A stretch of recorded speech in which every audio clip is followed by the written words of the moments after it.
हिंदू नवीन वर्षाचा प्रारंभ ज्या दिवसाने होतो त्या दिवशी गुढीपाडवा असतो।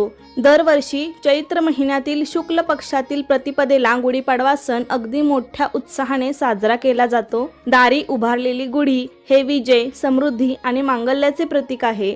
असे मानले जाते की दारी गुढी उभारल्यामुळे सर्व वाईट गोष्टींचा नाश होतो आणि तुमच्या घरामध्ये आयुष्यामध्ये सुख समृद्धी येते। कारण गुढीपाडवा हा केवळ एक सण नसून नवीन ऊर्जा आणि आशेची सुरुवात आहे। कारण गुढीपाडव्याच्या दिवशी सूर्याची किरणे पृथ्वीवर नवी ऊर्जा आणि उत्साह पसरवतात। त्यामुळे येणारे मराठी नवीन वर्ष तुम्हाला सुख समृद्धीचे, आनंदाचे, भरभराटीचे जावो हीच ईश्वरचरणी प्रार्थना करूया आणि आजच्या व्हिडिओला सुरुवात करूया। हिंदू पंचांगानुसार चैत्र महिन्याच्या शुक्ल पक्षाची प्रतिपदा तिथी 29 मार्च रोजी संध्याकाळी 4:27 सुरू होणार असून ती 30 मार्च रोजी दुपारी 12